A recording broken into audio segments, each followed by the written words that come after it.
پھر اس میں کوئی شک نہیں ہے کہ ہم بہت ہی انٹرسٹنگ، بہت ہی ٹریجک، بہت ہی ایونٹ فل ٹائمز میں رہ رہے ہیں عالمی منظرنامے کے حوالے سے. ہم نے لٹرلی پچھلے کچھ عرصے میں یا دہائی جتنے عرصے میں دنیا کے کئی خطوں میں صورتحال کو بالکل تبدیل ہوتا نہیں بلکہ بالکل الٹتا ہوا، بالکل پلٹتا ہوا دیکھا ہے. عرب سپرنگ کی بات تو چھوڑ ہی دیجئے کہ وہ تو ہمیں دیکھا کہ کس طریقے سے ایک لہر آئی اور وہاں دنیا کے کس کس حصے میں یا کس کس ملک میں کس طریقے سے لوگوں کے اقتدار متاثر ہوئے، لیکن اس کے بعد بھی دنیا میں کیا کچھ ہو گیا. ہم نے دیکھا کس طریقے سے افغانستان میں ڈرامائی انداز میں طالبان آ گئے اور امریکنز کو جانا پڑا. ہم نے دیکھا امریکن الیکشن میں کس ڈرامائی انداز میں تاریخ کا سب سے بڑا کم بیک کیا ڈونلڈ ٹرمپ میں، اور اس طرح کی بہت ساری چیزیں. اور ابھی ہم نے پچھلے دنوں ایک اور بہت بڑی ڈیولپمنٹ جو ہے وہ کوریا کے حوالے سے جو دیکھی، بہت ساری اور ایگزامپلس، اور اس سب میں ایک تازہ ترین اضافہ ہے زمین کا وہ حصہ کہ جہاں اگر کہا جائے کہ پچھلے کچھ عرصے میں اتنا خون بہا ہے کہ جہاں کہیں اور نہیں بہا، تو بھی کئی حوالوں سے یہ کہنا غلط نہیں ہوگا. ظاہر ہم بات کر رہے ہیں شام کی، جہاں پر نصف صدی سے زیادہ کا اقتدار اسد خاندان کا ختم ہو گیا، اور اس میں نصف مہینہ نہیں لگا. 54 سالہ اقتدار ختم ہونے میں بظاہر، یعنی ظاہر ہے پیچھے سے بہت ساری چیزیں چل رہی تھی، لیکن جس انداز سے ڈرامائی انداز سے چیزیں 1 2 3 4 جیسے یعنی ڈرامائی انداز میں بھی جو ہے وہ ایسا نہ ہو، فلموں میں بھی ایسا نہ ہو، یہ 54 سالہ اقتدار ختم ہونے میں، سب کچھ گرنے میں، لوگوں کے محلات میں داخل ہونے میں 54 دن نہیں لگے.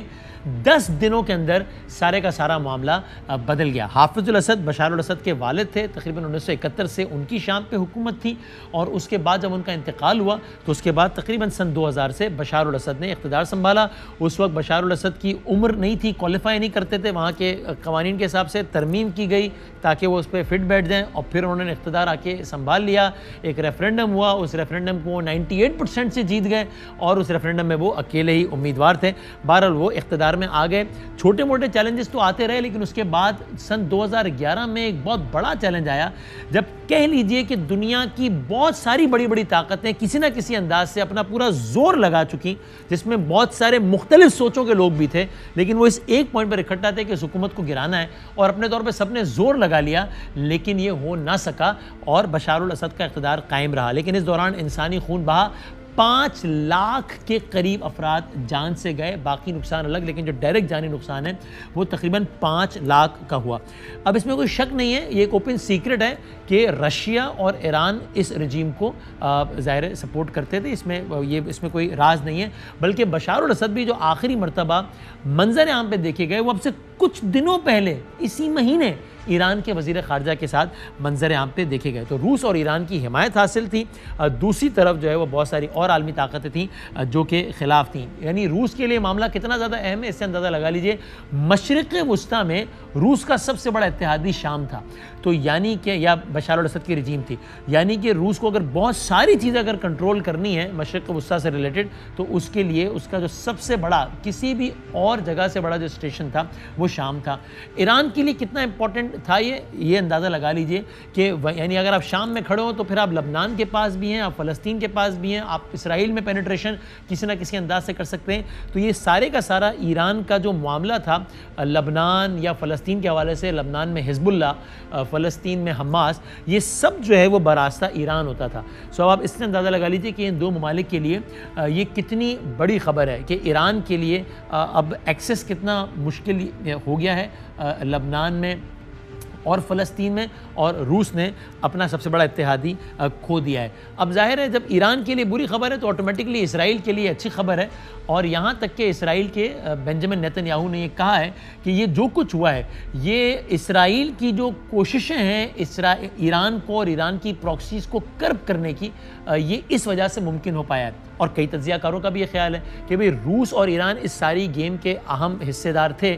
روس یوکرین وار میں بزی ہوا، ایران کو بہت زیادہ دباؤ 7 اکتوبر کے بعد سے، جب سے حماس کا ایپیسوڈ ہوا اس کے بعد سے ایران کو اور اس کی حمایت یافتہ تنظیموں کو بہت زیادہ دباؤ باقی جگہوں سے آیا. حزب اللہ کا اتنا نقصان ہو گیا، حماس کا اتنا نقصان ہو گیا، حزب اللہ کی لیڈرشپ حسن نصر اللہ شہید ہوئے، یحییٰ سنوار شہید ہوئے، یعنی حزب اللہ کے حسن نصر اللہ، اور پھر حماس کی اتنی بڑی لیڈرشپ جو ہے وہ شہید ہوئی. پھر ایران کا اپنا جانی نقصان اتنا ہوا ڈائریکٹ، تو اس کے بعد اور حماس کے اسماعیل ہانیہ شہید ہوئے.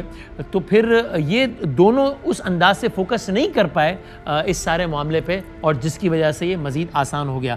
لیکن تو ایک تو یہ اسرائیل کا ایک تو یہ کہنا ہے. دوسری طرف اسرائیل نے پیش قدمی کرتے ہوئے، اس سے پہلے بھی اسرائیل نے گولان ہائٹس پہ قبضہ کر لیا تھا، اور اب اس ساری صورتحال کا ایک ڈائریکٹ جو ایڈوانٹیج اسرائیل نے لے لیا ہے وہی کہ ساری صورتحال کا فائدہ اٹھاتے ہوئے اسرائیل نے پیش قدمی کرتے ہوئے مزید شام کے کچھ علاقوں کو پہ قبضہ جما لیا ہے. یہ علاقہ سائز کے اعتبار سے پورے غزہ سے بڑا ہے جس علاقے پہ اسرائیل نے اپنا تسلط جما لیا ہے. تو یہ تو ایک ڈائریکٹ فائدہ اسرائیل کا یہ ہوا. دوسری طرف امریکہ، جہاں پر ابھی رجیم چینج ہونا ہے، جہاں پر ابھی 20 جنوری کو ڈونلڈ ٹرمپ نے اقتدار سنبھالنا ہے، وہاں امریکہ نے، جو بائیڈن نے اس ساری کی ساری تبدیلی کے حوالے سے کیا کہا ہے، یہ آپ دیکھیے. اس میں وہی باقاعدہ طور پر کہہ رہے ہیں کہ اب جو شام میں اقتدار کی منتقلی ہوگی ہم اس میں اپنا کردار ادا کریں گے. دیکھیے جو بائیڈن نے اس حوالے سے کیا کہا.